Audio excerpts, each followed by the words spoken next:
So there's a sort of electricity, I guess. I'm not sure what else to call it. Um,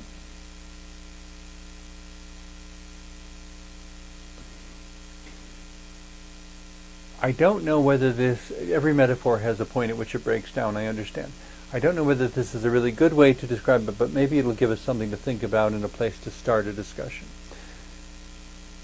If spirituality can can legitimately be mostly associated with the right half of the brain, it would suggest, just logically, that the person who neglects his or her spirituality is operating primarily out of their left brain and essentially is going through life, to use the expression, in a half-brained manner. They're not using all their wits, they're not using all their brains, they're going at it using only the left brain, and as such there's a whole lot of challenges, a whole lot of creativity that they won't be able to deal with, because the creativity and spirituality is often associated with the right half of the brain. This is not a science class, however, so don't go quoting me to anybody, but for purposes of illustration, let's bear in mind that there are two halves of the brain and that we need both of them in order to survive. One to give us the creative, emotional, motivating, inspiring stuff, and one to give us the organization to take all that creativity and cloud and vapor and form it into something that has organization, that can actually accomplish something. Spirituality for its own sake would leave us impotent and paralyzed and unable to deal with the world. Living life without spirituality, similarly, would leave us impotent and unable to deal with the world, because the circumstances that come up are sometimes so challenging that sometimes we need to answer them in a mechanical way using the left brain, and sometimes we need to answer them in an emotional way using the right brain, metaphorically speaking. The holistic person, the person who is whole, who is complete, has to integrate both of them.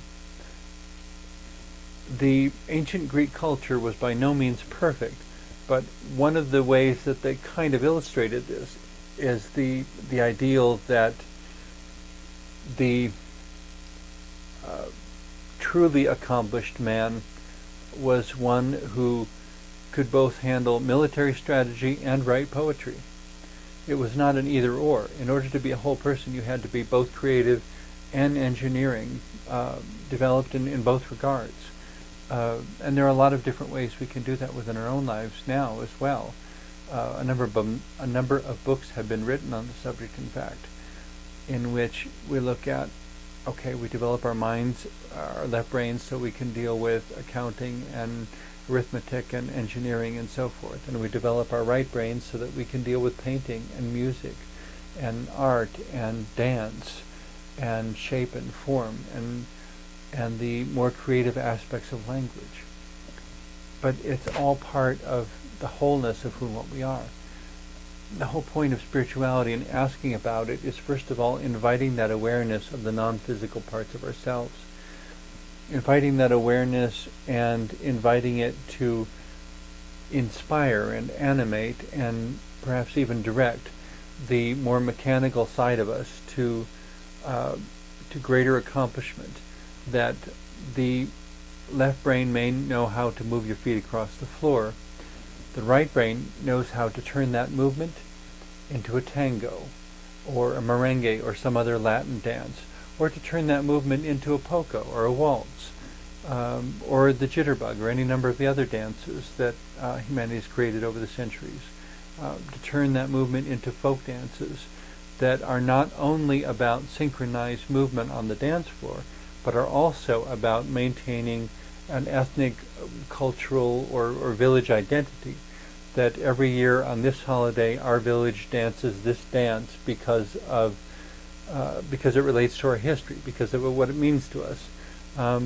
because we like dancing together, and this is the dance that we traditionally do every year on this date, whether or not it means anything at all. What it means is that we are together, and it is a special day upon which we do this dance, and ultimately it kind of comes back around to love. That spirituality is about teaching the non-physical parts of ourselves how to love, and how to be whole and complete, how to be growing, how to go that much further. I suppose in summary, as we wind up the show, spirituality is one more metaphor for the horizon in the distance, that spirituality being the way we relate to God, that which is God, which I think is more than our ideas of maleness and femaleness and personhood can encompass, the embodiment of love and wisdom that is beyond human comprehension, and yet like a horizon is always beckoning to us to come explore, run toward the horizon, and when you get there, there will be another horizon.